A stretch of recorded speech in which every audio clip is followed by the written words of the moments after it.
మన Varahi sales grand festive celebrations ప్రతి 10,000 రూపాయల కొనుగోలుపై ఒక బంగారు నాణెం ఉచితం. ఈ ఆఫర్ జనవరి 15 వరకు మాత్రమే. ఈ పిక్చర్ సాహసమే. ప్రజలు చెప్పిన ప్రజలు చాలా మంచివాళ్ళు, గొప్పవాళ్ళు. కానీ ప్రజల్లో మార్పు రావాలి. ఆ ఓటుకు ఇది అనే విషయం చెప్పుకొచ్చాను. ప్రజల్ని మనమంతా అందరూ మంచివాళ్ళే. సాహసం చేశాను ఈ సినిమాకు. ఇప్పుడు నువ్వు ఉన్నావు, సామాన్యమైన ప్రజలకు న్యాయం జరగదా అని డైలాగ్ చెప్పాను దీనిలో. ఒక లారీ క్లీనరు ఒక అమ్మాయిని రేప్ చేస్తే వెంటనే ఎన్కౌంటర్ చేస్తారు. అదే బడాబాబులు వాళ్ళకు పుట్టిన బుడ్డబాబులు రేప్ చేస్తే 24 ఏళ్ళైనా న్యాయం జరగదు జరగదు జరగదు. డబ్బున్నోడుకో న్యాయం, డబ్బు లేనోడుకో న్యాయం, పదవున్నోడుకో న్యాయం, పదవి లేనోడుకో న్యాయం. ఈ టైప్ ఆఫ్ డైలాగ్స్ మన సన్ ఆఫ్ ఇండియాలో ఈజ్ అ ట్రూత్. చెప్పగలగాలి. నాకెందుకు అనుకుంటే అట్లా సాహసమే చేయాలి. సాహసం ఎవడో కూడా అడగాలి. సుభాష్ చంద్రబోస్ అడగలేదా? మహాత్మా గాంధీ గారు ఎందుకు ఇంట్లో కూర్చొని బయట వచ్చాడు ఆయన? చెప్పండి. భగత్ సింగ్ ఏంటి, అల్లూరి సీతారామరాజు ఏంటి, ఇలా చెప్పుకుంటూ పోతే ఎవరు మేధావులు ఎందుకు వచ్చారు బయటికి? మాకెందుకు లేని వాళ్ళు కూడా ఇంట్లో కూర్చోవచ్చు కదా. సర్దార్ వల్లభాయ్ పటేల్ ఏంటి? మరి ఎన్ని మహానుభావులు చాలామంది ఉన్నారు. నాకెందుకు అని కూర్చున్నవాడు అసమర్థుడు. పోరాటం చేయాలి. తప్పు జరుగుతున్నప్పుడు అందరూ ఏకం కావాలి. అప్పుడు ఏదైనా సాధించగలం. సినిమా తీయాలని నా ఒక్కడి వల్ల ఎటవుతుంది? 10 మంది ఆర్టిస్టులు ఉన్నారు. 10 మంది అంటే ఆ సినిమాలో 10 మంది కావాలనుకున్నాడు, 10 మంది 5 మంది కావాలనుకున్నాడు, 5 మంది ఆర్టిస్టులు కావాలి, ఒక డైరెక్టర్ కావాలి, ఒక టెక్నీషియన్ కావాలి, ఒక రకరకాల వీళ్ళందరూ ఉండి అందరూ కలిసికట్టుగా చేస్తేనే ఒక సినిమా తయారవుతుంది. అది దర్శకుడు బ్రహ్మాండంగా నడిపించాలి. అప్పుడు ఏదైనా సమాజంలో కానీ సినిమా కానీ నువ్వు అనుకున్నట్టు జరుగుతుంది. అంటే మన తెలుగు ఫిల్మ్ ఇండస్ట్రీలో ఒక మంచిని చెప్పాలి అని అంటే కనుక ఒక కమర్షియల్ ఎలిమెంట్స్ అంతా ముందంతా చూపించి సినిమా లాస్ట్లో అందులో ఉండే ఒక మోరలో ఒక నీతో చూపిస్తారు. కానీ మీరు సినిమా అంతా ఒక మంచిని, సొసైటీలో జరిగే ప్రతి చెడుని మీరు చూపించుకుంటూ పోతే ఇది కమర్షియల్గా హిట్ అవుతుందా అనేది నా ప్రశ్న. గ్యారంటీగా కమర్షియల్గా హిట్ అయ్యే సినిమా ఇది. ఈ సినిమా కమర్షియల్గా హిట్ అవుతుంది. ఎందుకంటే ఈ మధ్య వచ్చే పిక్చర్స్ వేరు, ఈ కథ వేరు. సార్, మన ప్రజలు కానీ యూత్ కానీ కొన్ని కథలను ఇష్టపడతారు. అవును సార్. ముద్దులే కాదు, కౌగులింతనే కాదు, బట్ ఎక్కువ ముద్దులు కౌగులింతనే ఇష్టపడతారు. ఆ ముద్దులు కూడా పెట్టించాను ఇలా. 2 అమ్మాయిల ముద్దులు, కౌగులింతలు అంటే తక్కువగానే, ఎక్కువ కాదు సార్. అంటే యూత్ కోసం అని కాదు. ఆ సీన్లో ఆ అవసరం వచ్చింది, అది కూడా చేయించేశాను. ఇంట్లో అందరూ కోపడ్డారు. మీ కోపం అలా ఉంచుకోండి, నేను చేయాలనుకున్నాను, డైరెక్టర్కి ఇష్టమైంది. సినిమా అది తప్పుగా కాదు, తప్పుగా చూపించాను నేను. సినిమాలు ముద్దులు పెట్టించాలని కాదు. మరి 100 సినిమాలు చదువుతున్న 99 సినిమాల్లోనూ ముద్దులు ఉన్నాయి, ఇండైరెక్ట్ డైలాగులు ఉన్నాయి. దీనిలో కూడా ఇండైరెక్ట్గా ఒక సీన్లో 2 సీన్లో ఉండొచ్చు. ఏది అని లేకుండా మనం ఏమైనా శ్రీరామచంద్రుని సినిమా తీస్తున్నావా, భగవద్గీత తీస్తున్నావా, రామాయణం తీస్తున్నావా, హరిశ్చంద్ర తీస్తున్నావా? కాదుగా. సొసైటీలో జరుగుతున్న అన్యాయాన్ని ఏదైతే చూపించడానికి ఒక మంచి చిత్రం, ఫ్యామిలీ హ్యాపీగా సినిమా చూడొచ్చు. ఎస్, నువ్వు నీ బిడ్డలతో హ్యాపీగా సినిమాకి వెళ్ళి ఒక మంచి చిత్రం చూశాను అనిపిస్తుంది. జుగుప్సాకరటువంటి సన్నివేశాలు లేవు. 11వ శతాబ్దంలో గద్యం. నేను ప్రక్కడికే వస్తున్నాను సార్. చెప్పాము. ఇళయరాజా గారి చేత మీరు ఆ గద్యం పాడి వినిపించినప్పుడు ఆయనే అమ్మ బాబోయ్ దీనికి నేను సంగీతం ఎలా సమకూర్చగలను అని అన్నారు ఆయన ఆ వీడియోలో. నిజంగా అలాంటి గద్యం మీకు ఎక్కడ దొరికింది అసలు? ఈ మన వాళ్ళు ఎవరో చెప్పారమ్మా. అది చూస్తే ఆ హిస్టరీ తీస్తే ఇప్పుడు గద్యం కనిపించింది. దాని ముందు రాయించి నేను బైహార్ట్ చేశాను. సినిమాలో పెట్టాలని కాదు.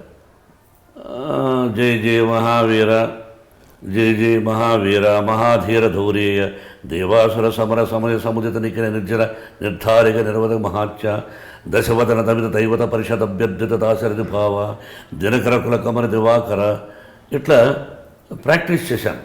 ఎక్కడైనా సభలో మాట్లాడేటప్పుడు మాట్లాడచ్చేద్దామని. అది ఆటోమేటిక్గా ఐడియా వచ్చింది. దర్శకుడు చెప్పాను, విష్ణువు చెప్పాను, అలా బాగానే ఉంది, మరి ఎట్లా అడుగుతాను రా ఇళయరాజా గారు. నేను అడిగాను, బాబుగా ఆయన పెద్ద జోక్ చేస్తూ ఉంటాడు, ఆయనకు సాధ్యం కానిది ఏంటి బాబుగారు, ఇది ఎలాగా మీరు పాడుతారా అని. నేను పాడితే మీరు ఎందుకండి అన్న జోక్గా చేశారు. రాహుల్ 5-6 మంది దగ్గర పాడించాం, కుదరలేదు. రాహుల్ నంబియారని మలయాళీ అతను చేత పాడించాం. సాంస్క్రిట్లో వాళ్ళు పండిట్లమ్మా, మలయాళం వాళ్ళకు ఉన్నటువంటి పట్టు మనకు తక్కువ అని నా అభిప్రాయం. అవును సార్.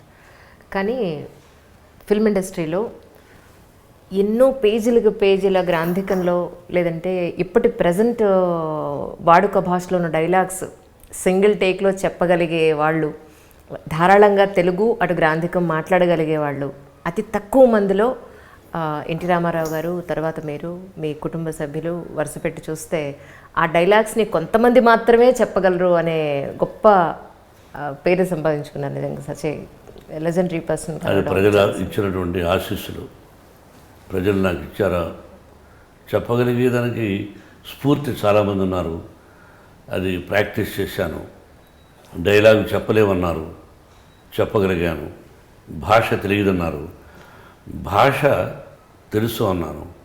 చదువుకోలేదన్నారు, చదువుకున్న వాడినే అని నిరూపించాను. అంటే దాని అర్థం చదువుకుంటేనే తెలివితేటలు వస్తాయా, చదువుకోకుండానే తెలివితేటలు వస్తాయి. అర్థమైందా? కాబట్టి చదువు ముఖ్యం అనుకో.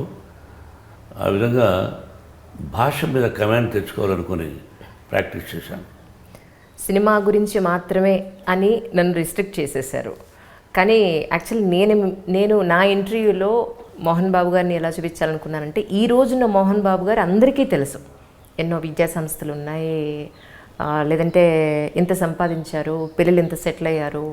మీరు అక్కడ కూర్చున్న ఒక పర్వతం మీద కూర్చున్న వ్యక్తి మాత్రమే సొసైటీకి అంతా తెలుసు. నేను ఈ స్థాయికి రావడానికి మీరు ఎంత కష్టపడి పైకొచ్చారనేది నా ఇంటర్వ్యూలో నేను చూపించాలనుకున్నాను. మరి నన్ను మాత్రం రిస్ట్రిక్ట్ చేసేసారు. యాజ్ ఆన్ టుడే మీరు ఒక అహంభావి అని, ఒక అహంకారి అని అనుకుంటున్న చాలామందికి మీరు ఎంత కష్టపడితే ఈరోజు ఈ స్టేజ్కి వచ్చారని చూపించాలనుకున్నాను. నా కష్టాలు చెబితే నువ్వు ఆత్మహత్య చేసుకుని చచ్చిపోతావు, ఏం చేస్తావు, చచ్చిపోతావు. అటువంటి కష్టాలు పడ్డాను. నాకు ఎవ్వరూ సహాయం చేయలేదు, భగవంతుడి సహాయం, నా తల్లిదండ్రుల ఆశీస్సులే ఈ స్థానానికి తీసుకొచ్చాయి. సహాయం అంటే ఒక మంచికి చెడుకు అని నేనే నటుడిగా పరిచయం చేసేసాడు దాసనారాయణ గారు. ఆ తర్వాత దారిలో నాకు నేనుగా టాలెంట్ ఇంప్రూవ్ చేసుకుంటూ, ఆ తర్వాత మార్గంలో ఎంతోమంది దర్శకులు, సాంకేతిక నిపుణులు, తోటి నటుల సహాయ సహకారాలు, అంటే కోఆపరేషన్. బట్ నేను ఏకాకిని.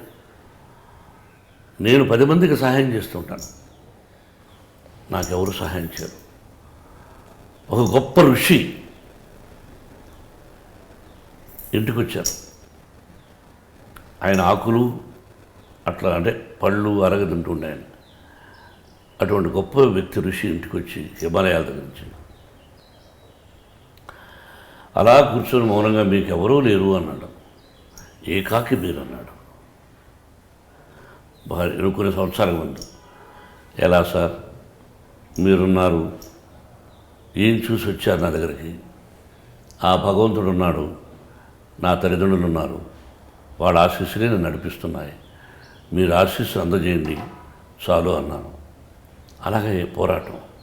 ఇంతకుముందు పొగరు అన్నావు, నువ్వు పొగరుగా ఉంటే నీకంటే ఎక్కువ పొగరగలిగిన వాడిని. నువ్వు డబ్బు ఉందని అహంకారం చూపిస్తే నీకంటే ఎక్కువ డబ్బు ఉందని చూపించే అహంకారమే. ఆకల్లో నుంచి వచ్చాయి అన్నీ. నీ పొగరు నీ దగ్గర, నా పొగరు నా దగ్గరే ఉంచుకుంటా. నువ్వు నా దగ్గర పొగరు చూపించావనుకో నీకంటే ఎక్కువ చూపిస్తా. నువ్వు సౌమ్యంగా ఉంటే నేను సౌమ్యంగా ఉంటా. నీకు ఎందుకు తల ఉంచాలి? ఏం చేస్తావు? చంపేస్తావా? చంపేస్తావు? ఎంతమంది చంపుతావు? ఎంతమంది చంపుతావు? నేను కూడా చంపేస్తాడు దేవుడు. ఆ రోజు దిక్కు మొక్కు ఉండదు. అంత అహంకారం పనికిరాదు మనిషికి. నీ అహంకారం వల్లనే నాకు అహంకారం వచ్చింది, నీ పొగరు వల్లనే నాకు పొగరు వచ్చింది. అంతే తప్ప ఏముందని చూసుకుని పొగరుతో ఉండాలి. నేను డబ్బులోనూ గొప్పవాడిని కాదు, భగవంతుడి కంటే గొప్పవాడు మనందరం. We are instrumental. We are instrumental. వేదాంతం కాదు మాట్లాడేది. వయసు వచ్చే కొందుకి ఇవన్నీ మాట్లాడాలనిపిస్తాయి. డబ్బు డబ్బు డబ్బు డబ్బు అంటే ఎంతవరకు కావాలి? డబ్బు కావాలి, అవసరాలకు డబ్బు కావాలి. ఒక మంచి ఇల్లు కావాలంటే డబ్బు కావాలి, మంచి కారు కావాలంటే డబ్బు కావాలి. మితిమీరిన డబ్బు ఏం చేస్తుంది? తింటావా? బంగారు ఇడ్లీ తింటావా? నేను మామూలు ఇడ్లీ తింటాను, ఇప్పుడు వీరితో తయారు చేసిన ఇడ్లీ, అది వేరుశనగకాయల చట్నీ. మరి బంగారు ఇడ్లీ తినాలిగా. అన్నీ కావాలి, మితిమీరి ఉండకూడదు. భోజనం చేస్తున్నప్పుడు తృప్తిగా భోంచేయాలి. మితిమీరి తింటే వామిటింగ్ వస్తుంది. అర్థమైందా? అవును సార్. నేను చాలామందిని చూసి ఆశ్చర్యపోతుంటాను. మనం అడగకుండానే, సార్ ఈయనకు ఒక 20,000 ఎకరాలు ఉంది సార్, ఈయనకు 10,000 ఎకరాలు ఉంది సార్, ఇలా చెప్తుంటారు. మనం అడగల. ఎప్పుడో సరదాగా కూర్చున్నప్పుడు, సార్ వినా సమానం XYZ, నమస్కారం అండి, వారికి ఒక 10,000 ఎకరాలు ఉందండి, నేను ఇతను చచ్చిపోతే ఈ 10,000 ఎకరాలు పుడుస్తారా అని నేను అనుకుంటూ ఉంటాను. నేను అడిగేవాడు, నీ ఆస్తిని నేను ఎందుకు అడుగుతాను? నాకు అవసరం ఏంటి? మరణం సంభవించినచో అది ఎప్పుడు ఎక్కడ ఇలా తెలియదు. మరి నీ ఆస్తులను ఎక్కడ దాచిపెట్టుంటావు? ఎక్కడుంటాయి? పాపపు సొమ్ము పరుల పాలు. పాపం చేసిన సంపాదన పరుల పాలైపోతుంది. నాది అనుకున్నది నీది కాదు.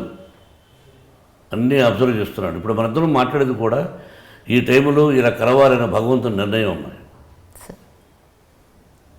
ఇన్ని సంవత్సరాలు నువ్వు ఎప్పుడెప్పుడో అనుకున్నావు, రాష్ట్రీయ ముందు అనుకున్నావు, కరోనా ముందు అనుకున్నావు, మళ్ళీ రమ్మన్నాను. మరి ఈ రోజే వచ్చింది అవకాశం అంటే అది భగవంతుని నిర్ణయం. ఒక స్నేహం, ఒక గురువు, ఇవన్నీ కూడా భగవంతుని ఆశీస్సులే. కానీ తెలియనప్పుడు అహంకారంతో అనుకుంటాం. కాదు. కాళ్ళు తల కిందకి పెట్టి కాళ్ళు పైకి లేపి తపస్సు చేసినా ఏది జరగాలో అది జరుగుతుంది.